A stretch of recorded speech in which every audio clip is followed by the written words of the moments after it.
Good afternoon, everyone, and thanks for joining us today. As a quick introduction, I'm Calum. I work on the research team here at StuRents. So we're just waiting for the last few to join the webinar. There's just a few bits of housekeeping to take care of. So firstly, the webinar is being held to coincide with the release of our quarterly reports. They're due to be released in the next few days, so keep your eyes on your emails for those.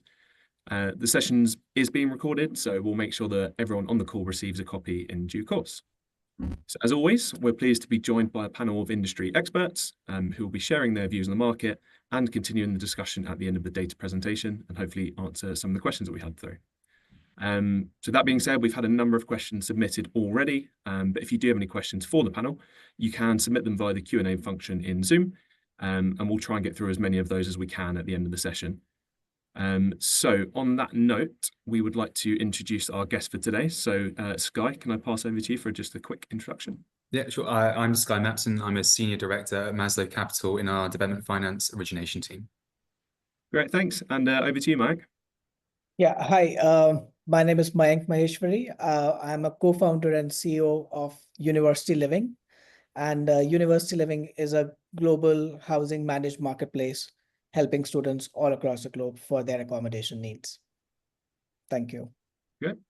Thanks, everyone. So yeah, we're really looking forward to hearing from you shortly, tackling some of the questions that we've got coming in. So you should hopefully see now a poll that's popped up on your screen. So just run through the questions very quickly. So question number 1. So what are your rental growth expectations for 24-25-26? Question number 2, what are your expectations for international demand for 25-26 compared to last year? And number 3, how has your overall view towards the student accommodation market shifted over the last 3 months? So once you've answered those questions, you can minimize this poll. Great.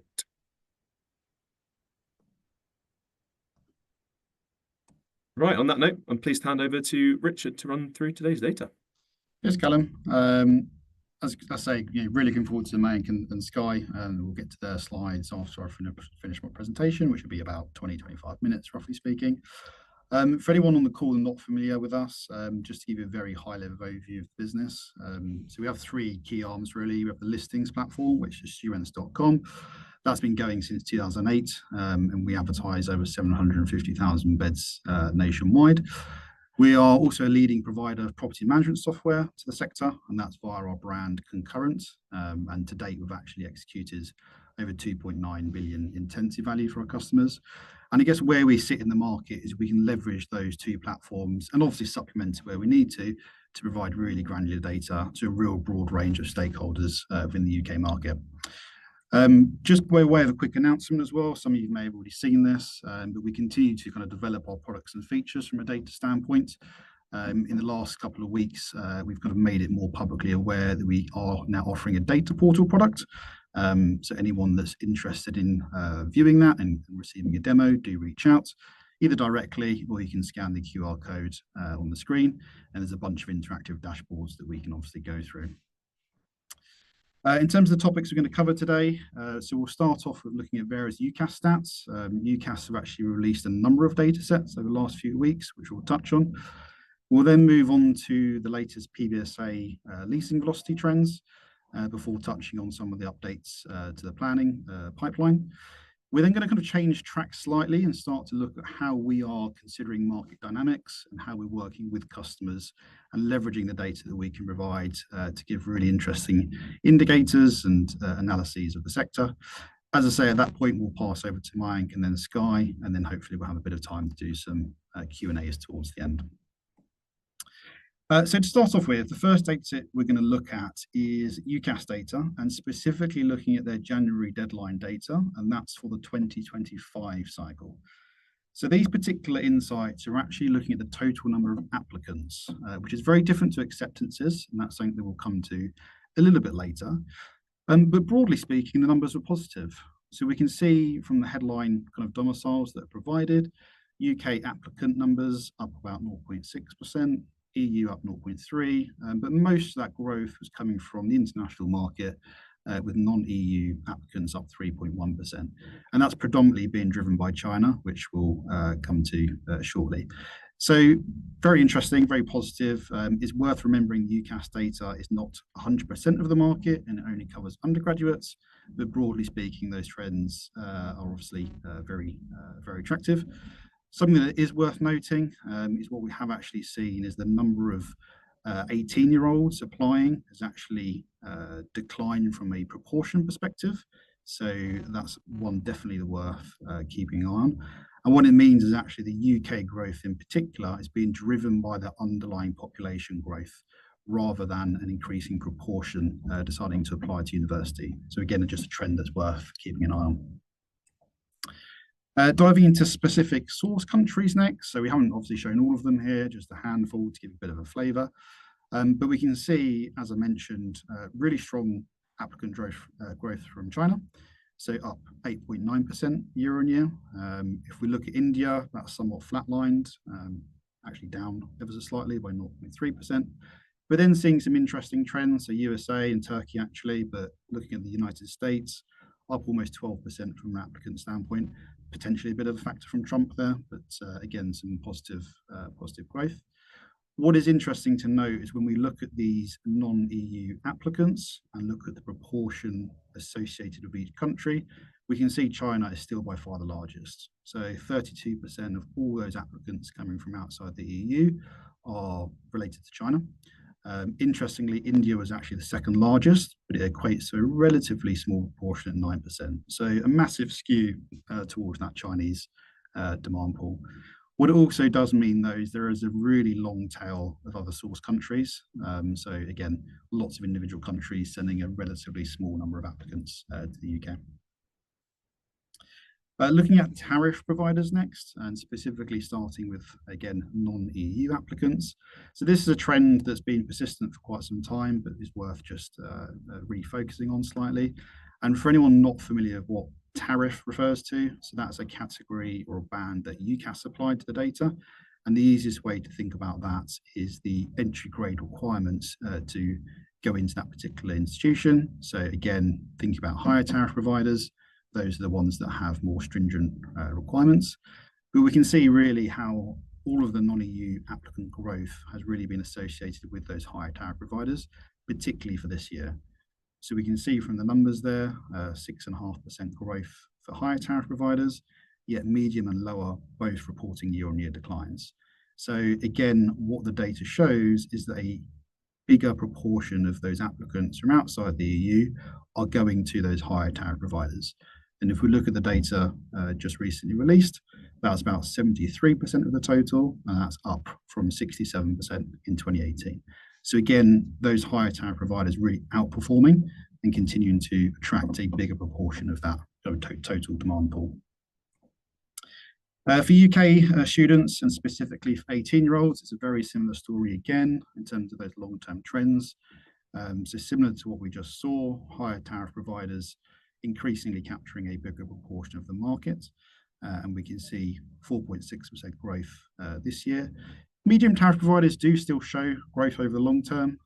Obviously a bit of volatility around that kind of COVID period, but that has returned to growth, albeit marginally at 1.1%. But lower tariff providers are the ones that stick out as somewhat troublesome. And we can see that actually looking at the chart on the right-hand side, there were fewer applicants this year than there were in 2013. So you can see that actually that long-term trend has actually been negative. Moving on to end of cycle data next from UCAS. So we wanted to look at this because it's more detailed than the 2025 data. It just allows us to look at some slightly different trends. What was worth highlighting is just because applicant numbers have increased, that does not necessarily mean they will flow through into acceptances and therefore students actually coming to the UK. So again, headline applicant numbers, very positive. Doesn't necessarily mean that'll flow through to actual demand growth or not an equivalent figure. Now, this particular chart is looking at the proportion of acceptances relative to applicants. And if we start with the UK, which is the blue line, we can see it's been pretty consistent actually. So still remains over 80%, a bit of a bump around COVID, which you'd probably expect. But then we can compare that to, again, the proportion of non-EU acceptances relative to applicants. And interestingly there, that has actually been in decline. So again, a bit of a bump around the COVID years, but we can see that this year it has fallen again. And that really aligns with the anecdotal reports that we have heard in the market, particularly international students essentially applying to multiple higher education destinations, and the UK being one of them, but not necessarily actually following through with that. So deciding later down the line which destination they're actually going to accept and therefore essentially move to. So again, interesting trend to be aware of. And as I say, it doesn't mean we'll see an equivalent increase in demand once those applicants flow through into acceptances. Looking at acceptance growth, and this is specifically for non-EU students again, given the importance for the PBSA market. What this particular chart is doing is it's tracking that change over a longer period, and we've just highlighted a number of locations here. So starting with somewhere like Birmingham, which is the kind of darker orange line in this example, what the data is then showing is that for 2024, there were almost 2,000 additional acceptances from non-EU students compared to, say, 2014. So really strong positive growth over the long term. Leicester's an interesting one. So the darker line in this example, we can see huge growth coming out of COVID, but that has essentially collapsed or did collapse in 2024, with those numbers falling by 35% in a single year, which is obviously very significant. Nottingham, the kind of lighter orange line, showing again, positive long-term trends, but a bit of volatility. Interesting to see Bristol come off slightly year on year, and poor old Sheffield at the bottom there. We can see that actually the number of acceptances last year were lower than what they were in 2014. So again, that location benefited from a bit of a bump around COVID, but that has subsequently basically declined.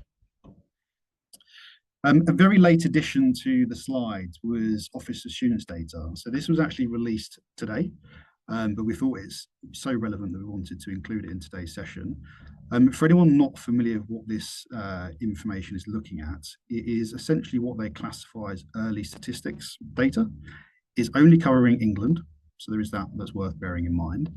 But the reason why it's useful is it's more up to date than, say, PESA. And it gives us a better picture of both undergraduates and postgraduates, which we can see on the right-hand side. So actually looking at the data for last year, what sticks out is a significant reduction in postgrad overseas students. And those declined just over 17% in a single year. Positively, undergraduates were still up, but what it does mean is if you look at the total figure, again, this is just for England, it was actually down by 7.3%, and that's being driven by that reduction in postgrads. So there has been a lot of kind of rhetoric and anecdotal reports in the market around postgrad numbers, but this data does seem to align with that. And we're actually going to be focusing on that in the next couple of weeks. So do keep an eye out for our socials and our research newsletter, because we'll go into that data in a lot more detail and highlight specific locations and institutions as well. Moving on to PBSA occupancy or leasing velocity next. So anyone not familiar with this, we've been doing this for a number of years now. We have, I think, to date, roughly about 150,000 beds taking part each month. And that allows us to collect and therefore analyze leasing velocity trends for PBSA at a local level. Again, anyone interested in finding out more, by all means reach out, or again, you can scan the QR code on screen at the moment. Starting off with that leasing velocity data at a national level and specifically looking at studios. So whilst we are, as this data was reported, still relatively early in the cycle, we can see for 2025-26, leasing velocity remains down. So if we compare 2024, it does appear to be slower. And if we compare that to 2023, it's slower yet again. Now, the caveat to that is that particularly in 2023 and even potentially previous years, there was, again, significant demand coming out of COVID. So benchmarking this year, say, to 2023 is not necessarily the most relevant comparison, but it still does allow us to understand how that leasing velocity is changing year on year. And as you'd probably expect, there are huge differences between individual cities. Looking at cluster velocity next, again, similar story, albeit actually not quite as weak. So whilst we are down compared to, say, 2023, again, comparing the orange line to the navy line, it's broadly speaking in line with last year. And so again, we'll continue to track that. What is worth noting when you compare that leasing velocity between studios and clusters is that clusters do persistently let more slowly than studios, which again is anecdotally reported in the market, but the data very much does kind of back that up. Moving on to some of the latest behavioural trends next. So this is a data set that we include in pretty much every session that we run. But what the chart on the right-hand side is depicting is when students are searching for their accommodation, what are they searching for in terms of unit mix, i.e. are they looking for a studio, 1 bed, 2 bed, 3 bed, etc. Now, the data on the right is depicting Q1 2025. That actually refers to the first quarter of the 25-26 letting cycle. And that actually is October to December last year, which is when the letting cycle actually begins. But what we can see is that during that period, there was significant interest in those larger sizes. So 3, 4, 5, 6 beds, for example. That's predominantly going to be driven by the domestic market, with most domestic students house hunting as a group. And it's not unexpected to see that trend. What is interesting, again, not unexpected, is how that compares to the final quarter of the previous cycle, in this case Q4 2024, where you saw a lot of demand for those smaller sizes, so studios, 1 beds, 2 beds, and predominantly that's going to be driven by internationals who are typically, albeit not exclusively, looking for those, again, smaller unit sizes. So broadly in line with the trends that we would expect, but obviously important to note, particularly for operators looking to advertise certain unit types. What is also still relevant though is the amount of demand we do see in the sector, particularly during October. Interesting and worthwhile to note, particularly for PBSA operators looking to gain more exposure to the domestic market, because even still, a lot of operators will not have their pricing released, say on October 1st, so they are potentially missing out from some of that early domestic demand. Looking at budgets next, and we covered this in previous sessions, but we wanted to just utilize a slightly different data set in this case. So this particular insight is leveraging executed contract data, and specifically we've looked at those contracts being signed by either Chinese students, as we can see on the right-hand side, or British students, which is the lighter blue line. And as you'd probably expect, the spread between those price points remains pretty consistent and pretty large. So interesting to see that. Again, one that we'll keep a close eye on to see how much growth we're seeing there. But one of the reasons why we wanted to highlight this point, and something that we'll hopefully be diving into a little more detail in future sessions, is considering the impact that tenancy length has to contract value growth. So obviously rental growth is well reported in the market, but something that is less well reported is, again, the impact of tenancy length. So if we consider a market like Sheffield, for example, that tenancy length might be 45 weeks. In other markets, it could be longer, and some markets it will change. So what we will expect to start to see is in markets that are improving, that tenancy length will actually increase. And in markets that are perhaps deteriorating, you'd expect that tenancy length to shorten. So it's an important consideration, because naturally what you might find is that headline rental growth is positive, but that's being negated by potentially a reduction in tenancy length. So again, just an important consideration when you start to look at things like rental growth and potentially contract value growth as well. Moving on to the latest planning updates next. So again, a chart we regularly report on. I won't dwell on this for too long, but what we can see is that plan activity has kind of increased from the lows we've seen in previous years. Looking at the numbers for last year, there are about 47,000 beds submitted. That's down marginally actually year on year compared to 2023. Number of beds approved was about 36,000, and that's an increase year on year. And that's predominantly going to be because of the time delay. But we can see we're still well off the highs that we saw kind of around 2016 or 2017. In terms of where that planning is taking place, so this particular pie chart, donut chart, is looking at where beds were approved last year. And we can see well over half were approved in just 3 locations. So in this case, London, Glasgow, Manchester. And actually over 80% of all beds approved were in 9 locations.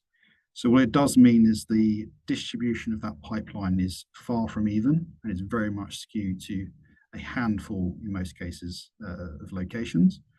Now, the impact of that is what we would expect to see, and we do see this already in places like Nottingham, is that pipeline growth and supply growth is, again, not evenly distributed.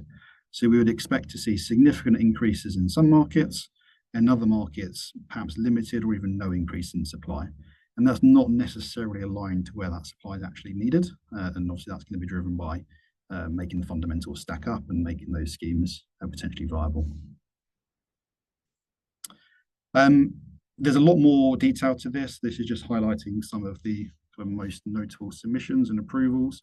Again, a lot of activity in Glasgow, both beds being submitted and approved. I won't read these out one by one, but again, there's a lot longer list than what we're currently seeing on screen. So finally, just to kind of, again, change track slightly, wanted to spend a few minutes to kind of go through some of the market indicators that we're looking at and how we're kind of working with customers to kind of unpick that information. For those on the call that have been on previous sessions, the chart on the right will hopefully be familiar to you.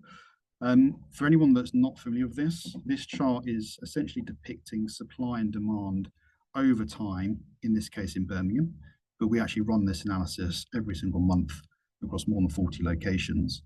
And the way that we're doing this is we're tracking changes to demand. And in this case, we've classified this as core PBSA demand. And what we mean by that is excluding second and third year domestic students, because a significant proportion of those will either go into the HMO market or quite simply cannot afford the cost of PBSA. So this gives us a really good base to then understand how that demand has changed historically and how it could potentially change going forward. And then we can start to overlay on that the change in supply.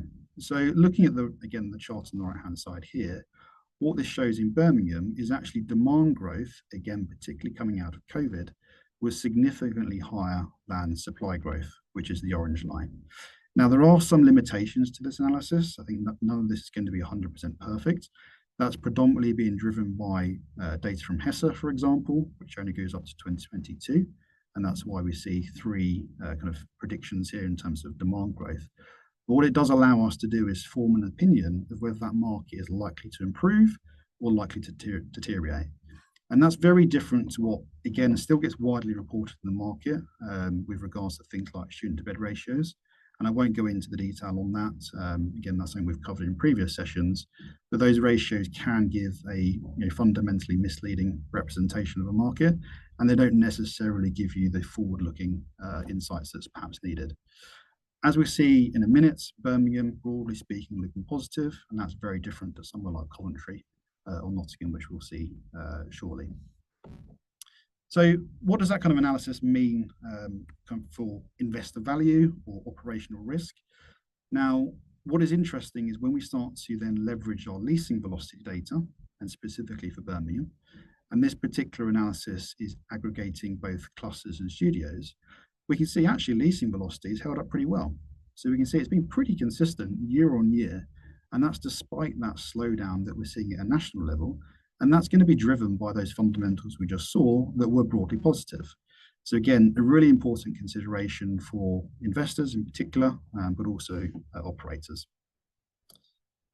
Now, in terms of that leasing performance being consistent, naturally, as you'd probably expect, all that starts to mean is that rental growth is much more likely. Now, this particular chart is a subsector of schemes within Birmingham, but what it does allow us to do is analyse how those rents on a like-for-like basis are changing over time. And naturally, in markets where leasing velocity is maintaining a positive position, where the supply and demand fundamentals, as we just saw, are positive, you would expect to see the upward trend. And that does kind of provide further evidence of market performance within that city. Of course, there's always going to be winners and losers at a local level. Some will be tracking well above that, some will be tracking well below that. But again, it allows us to start to understand how that supply and demand is looking and being able to benchmark that across rental growth and leasing velocity as well. As I mentioned, we run that supply and demand analysis across more than 40 locations every single month. Just to give you a few other examples of this, if we start with Nottingham on the left-hand side, we can see that is a market where historically demand was tracking above supply growth, which we can see being represented by the blue line being above the orange line, but that's now starting to tip the wrong way. And that's something that we've been forecasting for quite some time, and that's now starting to play out in the leasing velocity data that we are tracking within that city. Looking at Coventry on the right-hand side, not a particularly attractive chart, but this does show the challenges that Coventry faced with significant supply growth not being matched anywhere near with regards to demand growth. And realistically, going forward, demand growth would have to be consistent and significant to absorb that new stock. And again, that's entirely reflected in the leasing velocity data, and it's also being reflected in the rental data that we are tracking. So as I mentioned, what it means is we can start to use these insights to predict market performance and then track that in real time using the leasing velocity data as well as the rental data. So I guess to summarize before we hand over, in terms of the UCAS stats, as I mentioned, positive early signs. Obviously, that's only considering undergraduates, but broadly speaking, again, positive indicators. Postgrad market is less certain, and the OFS data released today does show a slightly less positive picture. But again, that's something we'll analyze in more detail in the coming days and weeks. PBSA leasing velocity is certainly slower.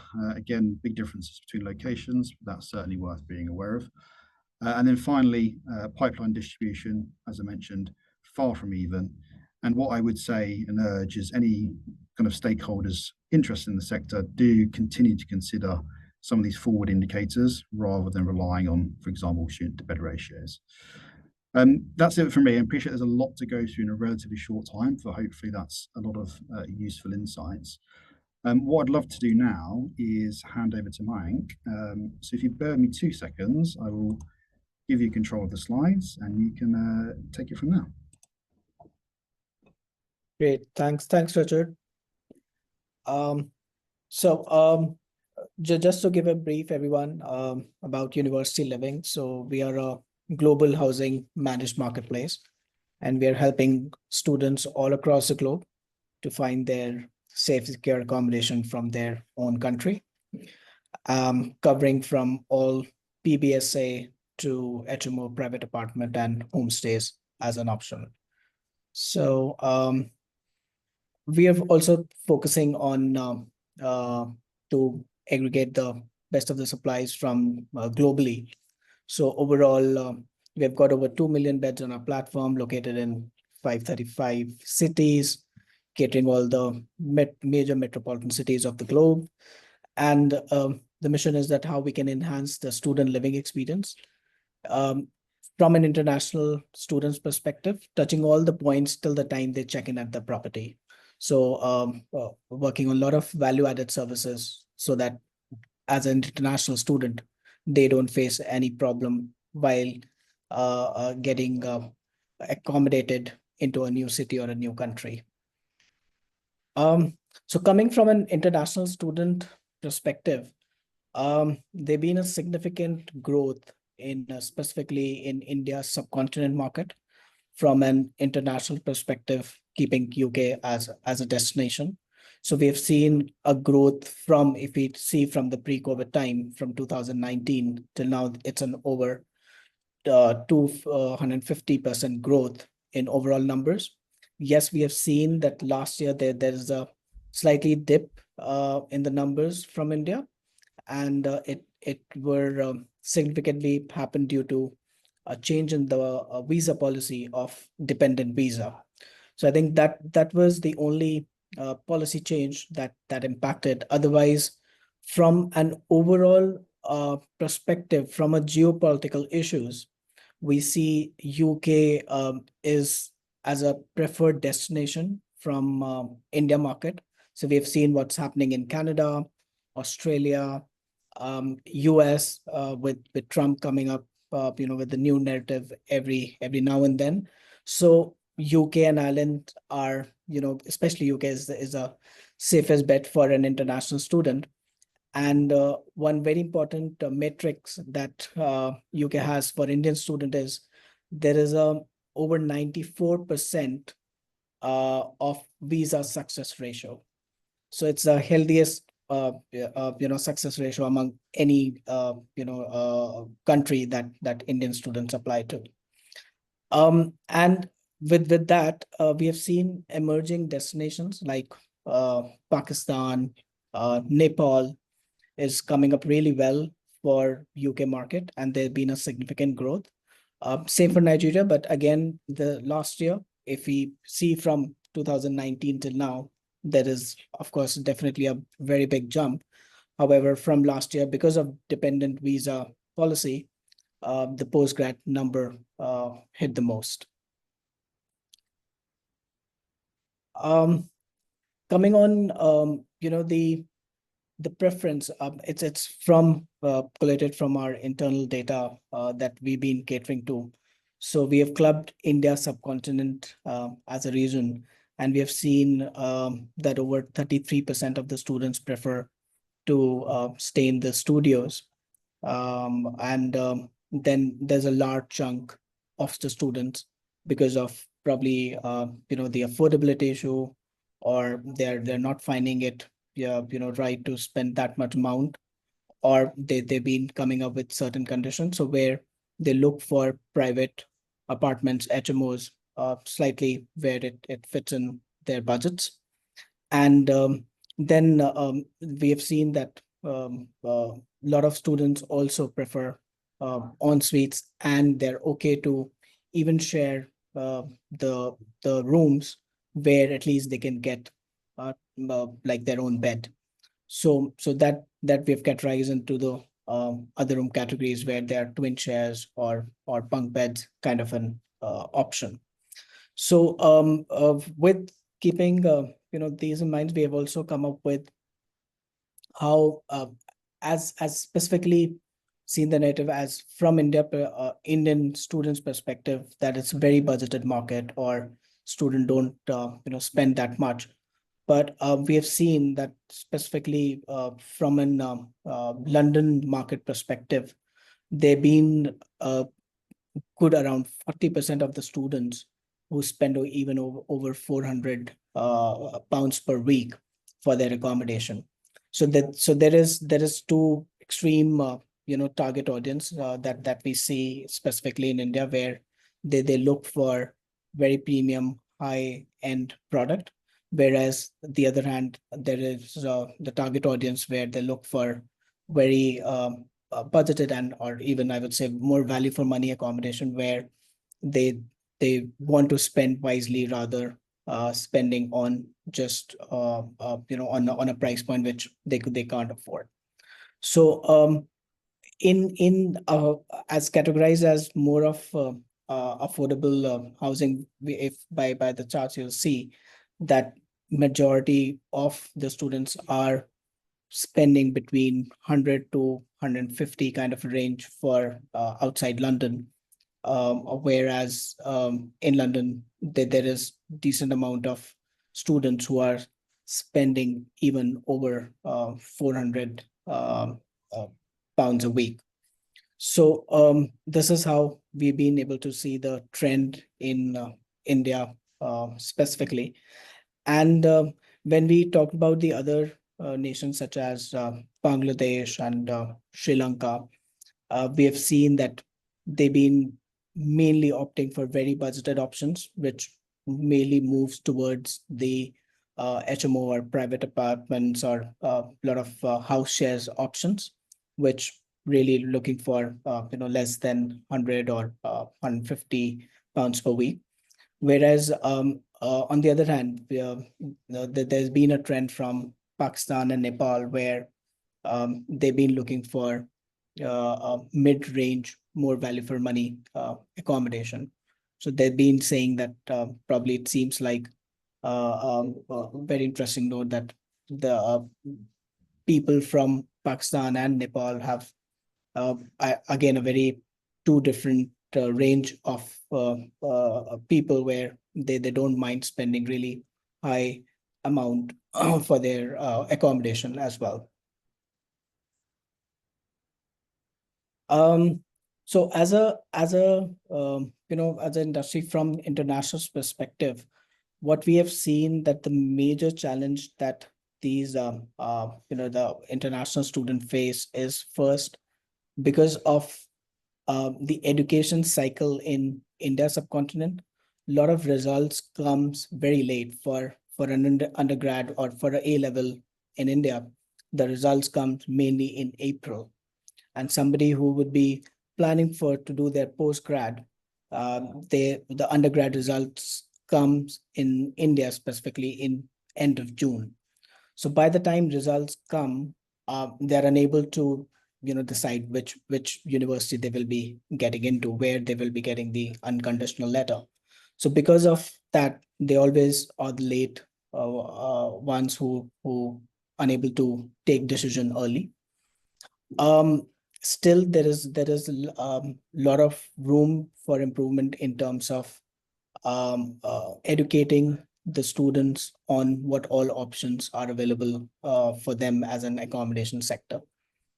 The other is which suddenly any policy change which impact immediate their recruitment or their decision to whether to study in those geographies or not.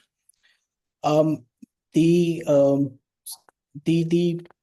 some of the interesting patterns that we have seen in specifically from India subcontinent perspective is when they're looking for more value for money, they don't mind sharing the rooms.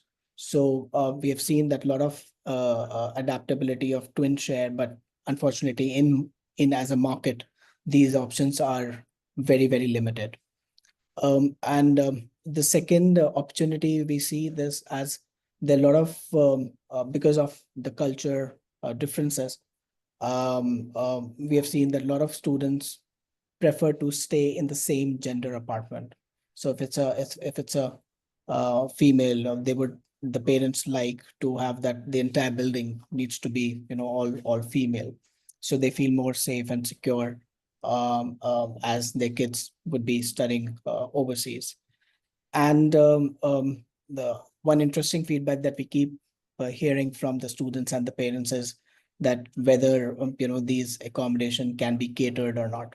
So food becomes a very one of the good selling point, and as well as the adaptation. In specifically, they ask for PBSA that if even the breakfast can be available for their kids. So these are the ones where we see how the industry will be able to share some or the other solutions for these students, because as a market, what we have seen, India will be growing for as a UK destination.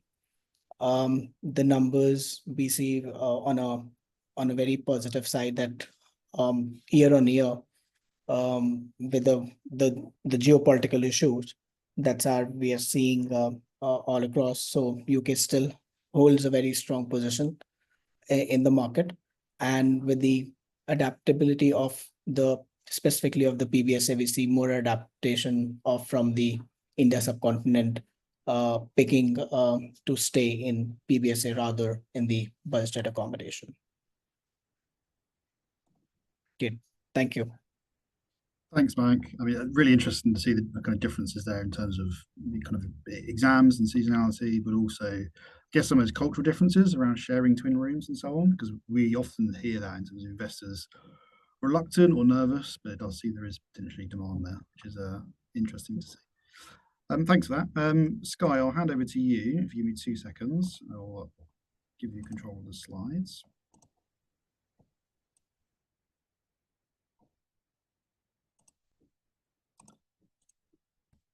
Okay, Sky, you should have control of those now. Thank you. Thanks for that, Mayank, as well. Good afternoon, everyone. So for those of you who don't know me or Maslow Capital, we are principally a development finance provider in the UK. We, for the past sort of 15 years, have been lending into student accommodation and residential development schemes up and down the country.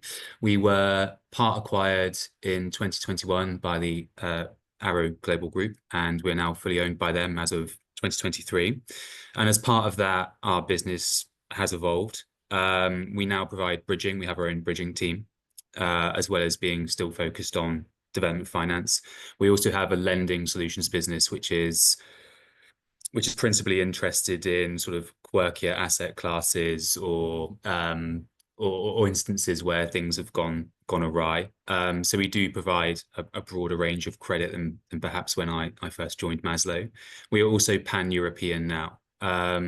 So I'd say sort of half of our business is still very much UK focused, but we also have teams in Ireland, Spain, Portugal, and Italy.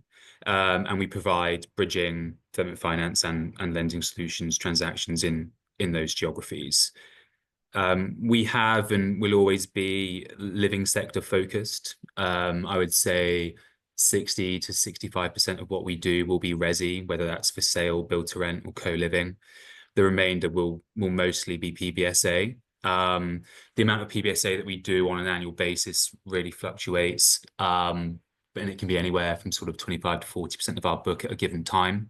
It's been something we've been doing for 10 to 12 years, so we've kind of watched the journey, and like to think that it's a solid asset class, and it's somewhere we'll continue to be for the foreseeable. In terms of schemes that we finance, here are a couple of examples of what I would describe as a typical scheme that Maslow finances. We provide, and this is just purely on the development side, which is where I sit. Debt sizes between sort of 30 to 100 million would be typical for us. We focus on good regional centres in London.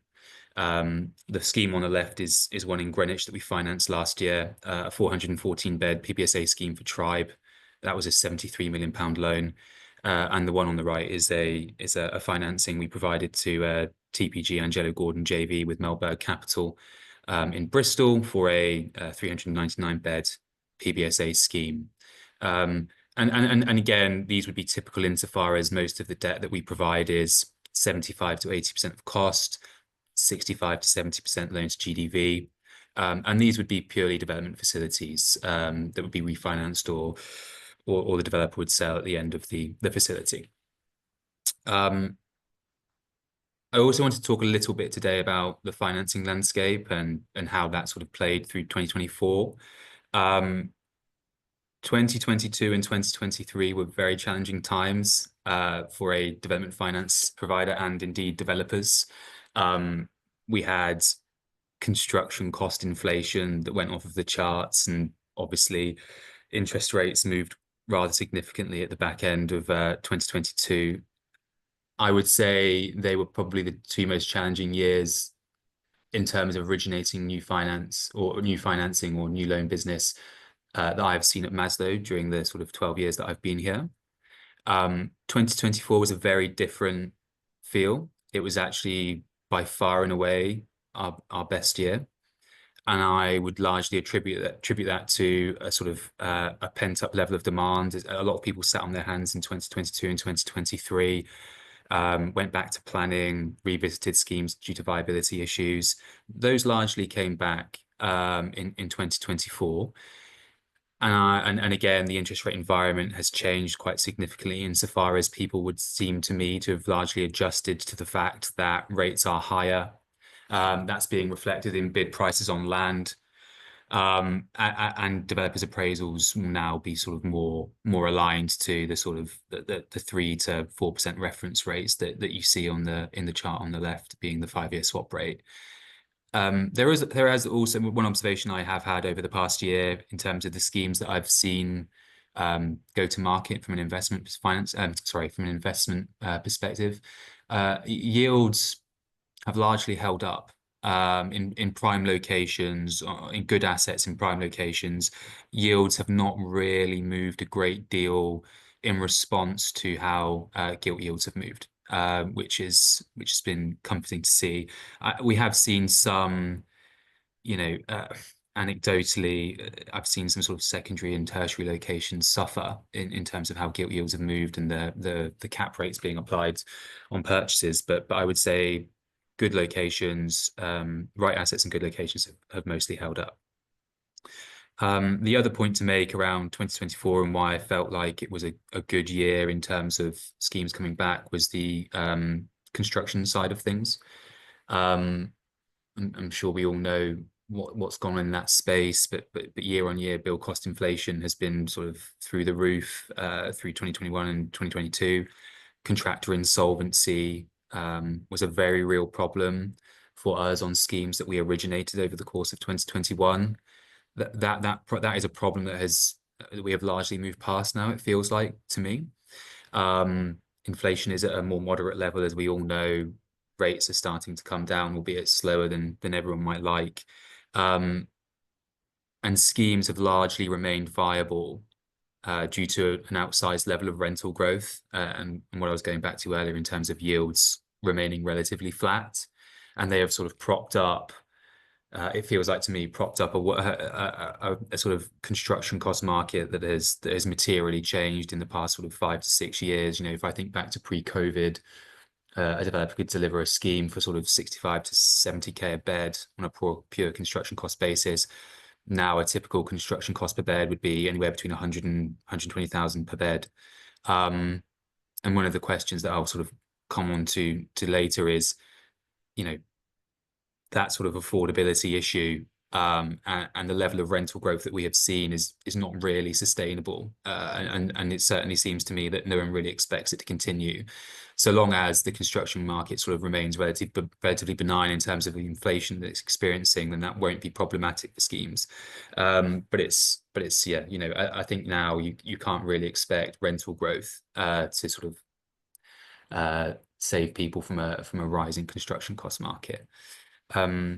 So in terms of the sort of challenges that we see, again, affordability would be one. Rental growth of sort of 10%-ish is, as I say, not sustainable. And how do we all feel about that in terms of who can access schemes and the sort of demographic that you're targeting, particularly with concerns around, you know, visa reforms and demand from Chinese students, etc. One of the other things that I have noticed over the past sort of couple of years is the build-to-rent market causing challenges for PBSA specifically. It wasn't really something that was on our radar 5 years ago. But if I think about Leeds, for instance, there's been a lot of build-to-rent go up, and a lot of students are now residing in build-to-rent. So in terms of how we think about supply and demand, and to Richard's points earlier around supply growth and demand growth, perhaps that needs to capture an element of the build-to-rent market. I don't really know how you quantify that, but it's certainly a challenge that we see going forward for the space.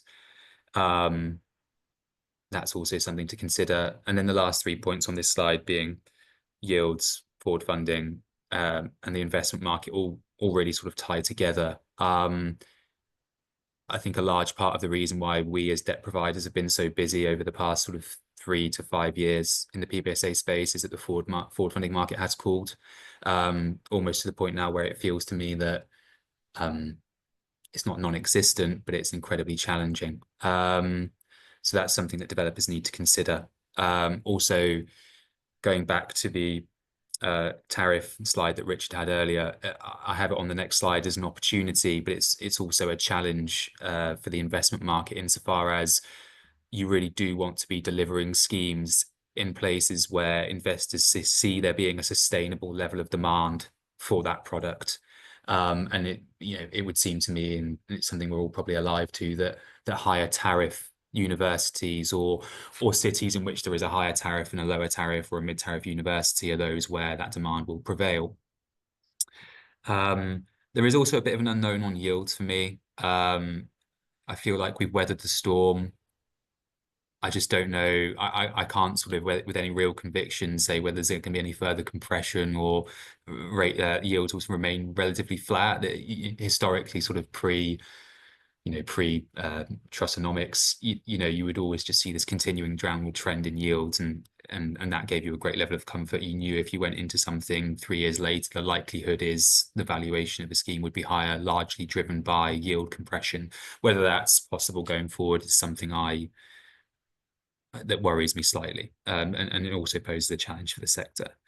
On a slightly more positive note, the opportunities that we see, I personally have seen some developers reposition existing stock or hotels for a more like affordable PBSA product, and that has been super interesting to the domestic market.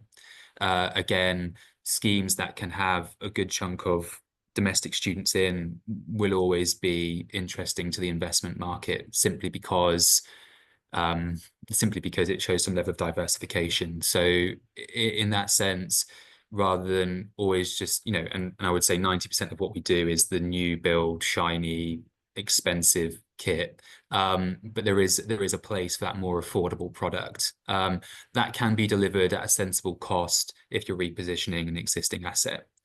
I've already touched on higher tariff cities, but again, the thesis being, if you're in the right city, in the right micro location, you should always do fine, and that's definitely something I've seen borne out over the past couple of years when the market has been more turbulent and sort of less fueled by a number of investors in it.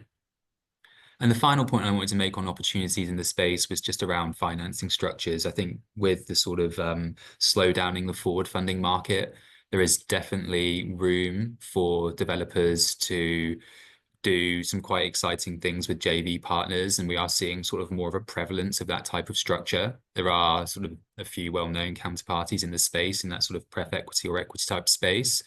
And I think that represents a real opportunity for developers to kind of go on the journey, as opposed to cashing out early with more certainty. They might have to stay in for slightly longer, but it's definitely something I'm seeing sort of more over the past sort of year or so.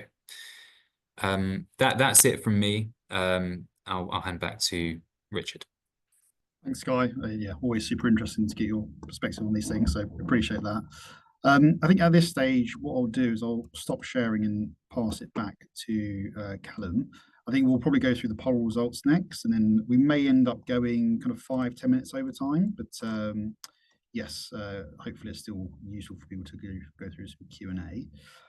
So Calum, if I pass it back to you, we'll start with the poll, which I'll just relaunch in a second, and yeah, tackle some questions. Great, thanks, Rich.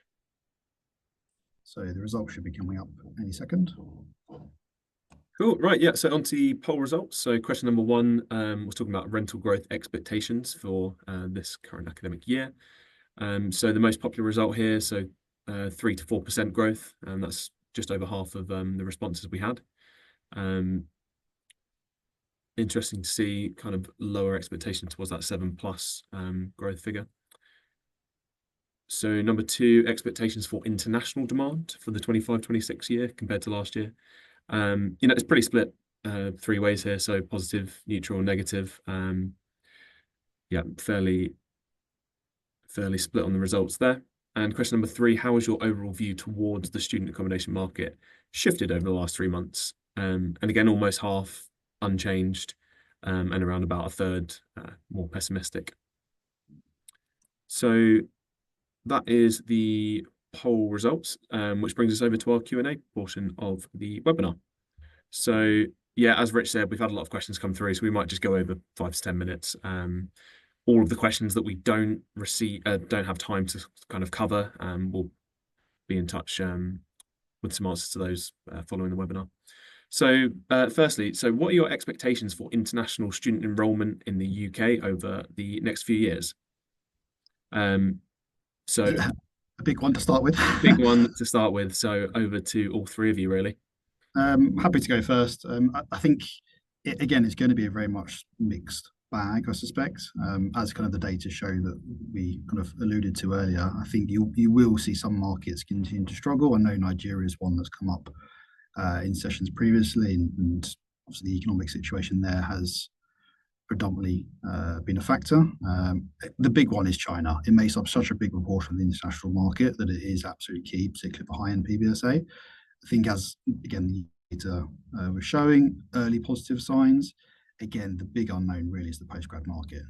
It's very difficult to get accurate data covering that as a whole. So yeah, it's difficult to give a precise answer as such, but I think it will come down to, yeah, particularly from an operator and investor standpoint, what specific exposure do they have to certain institutions, and how are those certain institutions then exposed to particular source countries?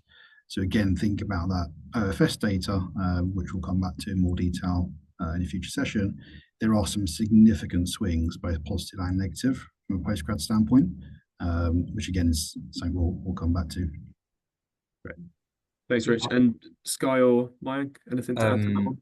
I'm happy to go next. I would largely agree with Richard. I think my view is slightly more positive than it is negative. I think the new the Labour government's obviously been very welcoming to international students. I think at a time where Australia, Canada, US, particularly with Trump, are probably seen as slightly less interesting places to go and study. I think the UK represents a pretty interesting opportunity. We have some very world-class universities, and you know, I was reading something the other day that sort of said an international student's primary drivers around where they'll pick to study are employment opportunities and the quality of the institution. So we definitely have both of those. London is a employment hub, and our universities consistently rank in the top sort of 50, 100 in the world. So I feel good about it. I do accept probably in the postgrad space there will be a dip in sort of applications and acceptances, largely probably driven by the visa reforms. But I think on the whole, I feel good about it. Same, Sky, would resonate with your comments.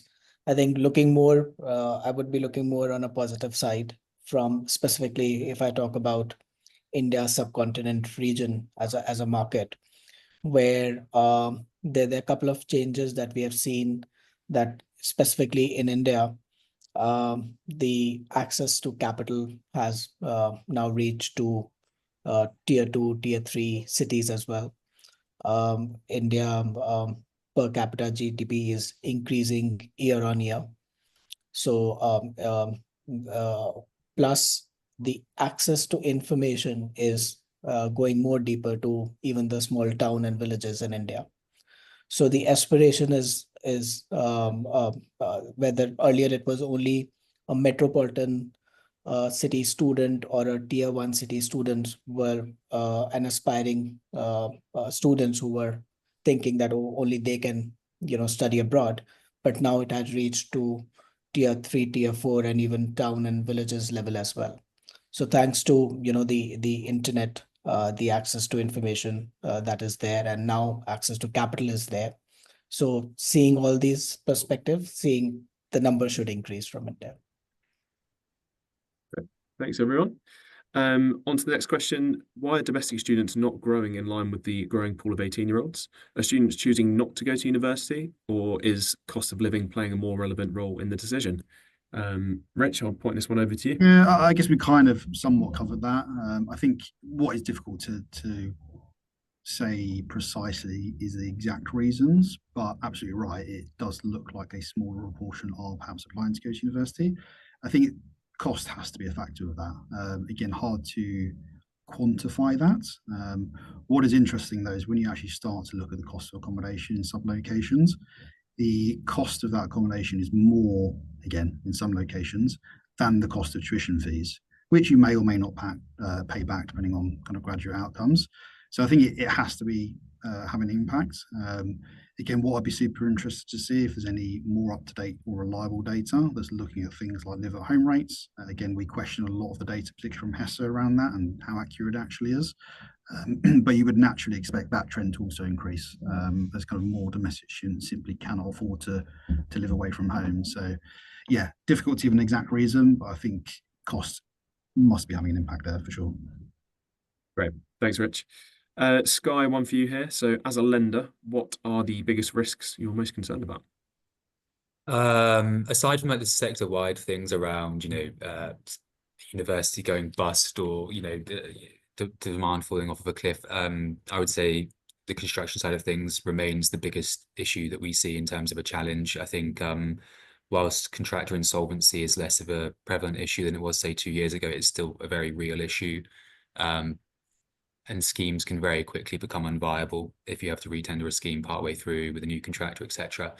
So I would say that the contracting side of things remains from a very narrow financing frame of reference, one of the biggest issues that we see in the space. Great, thanks, Guy. Trying to move through these super quick, and we've had a lot come through. So, what are the biggest risks to rising international demand? So, Mayank, over to you.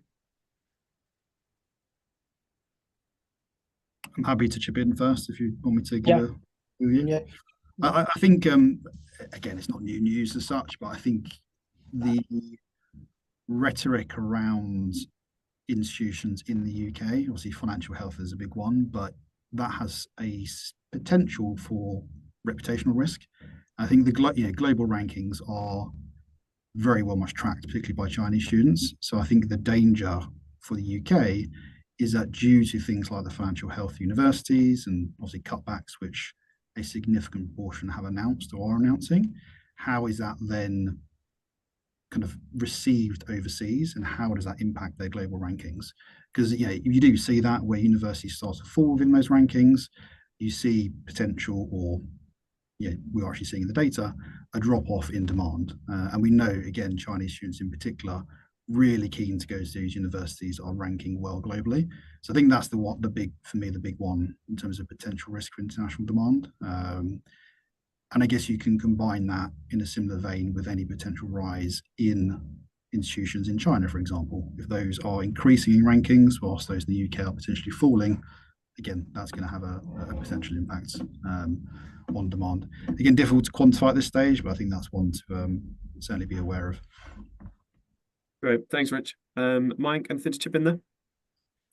Yes, I agree to Richard's point, and to add on to it, I think from international perspective, when the demand increase, the main challenge that us as a student sees is on the job opportunities in the country, and the employability is a main factor where everyone try to specifically from international students perspective, that what are the opportunities there in that country. So when it increases, the opportunities is where are kind of where student needs to balance it out, and this is where the role of a university is come very important on educating in the right way, where they are going for specifically those set of skill set to upgrade, where there is an opportunity for them to sustain and survive in the country. Great, thanks. Rich, it's now the chunky questions coming up next. So we've had a lot of questions on the Renters' Rights Bill. I'll leave it up to you whether you think we've got time to run through the points or whether we should stay for another time. But I think I'll try and give a very brief summary. I mean, there has been a lot of individual questions about specifics of the Renters' Rights Bill. So I guess to kind of again, touch on some of the main points. I'll caveat this. Anyone that wants to find out more, go and get expert legal advice. Obviously, we're not here to give that necessarily, but to kind of run through some of the main considerations, which will hopefully answer some of these questions. So I think one of the main points is the government has made it very clear already, and this is not going to change. Our opinion is it won't change, is that student tenancies won't be any different from non-student in this regard. So a landlord, for example, won't be able to request more than a month's rent up front, which is clearly very different to how the market currently operates for HMOs. Broadly speaking, PBSA is expected to be exempt, which again is, I think, broadly accepted, assuming they're recognised as one of the main codes. That's the only caveat to that. I think, again, going back to HMOs, one of the biggest shake-ups there is the ability to actually repossess that property. So the new legislation is, I think, Section 8, which is a grounds for basically legislation, which will allow a HMO landlord to seek repossession of that property. However, they have made some recent changes to that. So one of them is essentially that tenancy can't have been agreed more than 6 months in advance. So that straight away raises questions over the seasonality of the HMO market. So that's one that again is very important. We see it even now where students will be signing contracts in October to move in say July. Well, on that basis, the landlord won't have any grounds to retake possession of that property at the end of the cycle. So there's a potential to shift the natural cycle, again, particularly in HMOs. The other big one is tenants being able to provide 2 months notice and serve that notice and essentially move out. Again, that's not how the system currently works. Whether that will lead to void periods for HMOs, potentially. Will it mean that landlords decide to increase their rents to cover that risk? Potentially. We don't quite know yet. So again, there's a lot of unknowns in that regard. What else is worth mentioning? Again, I think there's going to be a lot of operational considerations. Another key one, for example, is there are lots and lots of tenancies that have already been agreed that are under ASTs. What happens to those when the new legislation comes in, which again will be happening. The other big, I guess, elephant in the room is that grounds for a possession or the ability to take repossession of the HMO only covers HMOs. So if you are a student landlord with a 1-bed or 2-bed property, that falls outside of that legislation. So you have no grounds to take possession of that property at the end of in time for the new letting cycle. It's also, interestingly, I think there's still a lot of uncertainty over how it's actually going to impact the PBSA market, either directly or indirectly. You could argue, for example, that PBSA being exempt is positive. That means there's a limited change there. However, the counter to that is that if you are a student looking for accommodation, why would you commit to a 51-week contract where you can go and get potentially better rights and more flexibility in the HMO market? So that's an interesting point. On the counter to that argument, though, if we do see HMOs perhaps leave the market or consolidate or perhaps rents increase to offset that risk, then actually maybe PBSA becomes more attractive because the spread in rents and costs will potentially narrow. So there's a lot of moving parts. Again, I would argue and suggest anyone that really wants to go into the weeds, go and find expert legal advice. But it is probably one of the biggest shake-ups the student market has seen in many, many years. And I think there is still a lot of uncertainty and a lot of lack of awareness, to be perfectly honest, particularly in the HMO market and even the PBSA sector, of not quite being up to speed of the potential impact this is going to have. Interestingly, one of the data sets that we have looked at recently is there's an argument that what we could see is HMO tenancies starting earlier, potentially. That's not currently happening. We're not seeing that in the data that we are seeing. So yeah, I would argue, keep a very close eye on. Yeah, we'll see how it plays out, basically. Great. Thanks there, Rich. Just conscious of time now, so we'll probably wrap up here. As I've said, there are a lot of questions that we've not had time to get to yet. So as with the previous webinar, we'll try and be in touch at a later date with some of the answers to those. So that just leaves me to say thanks to Rich, Sky and Mayank. Thank you very much for the presentations and for all of your comments and questions that you've left for everyone listening. We hope to see you all again soon and enjoy the rest of your afternoon. Thanks. Thanks, everybody. Cheers. Bye. Thank you.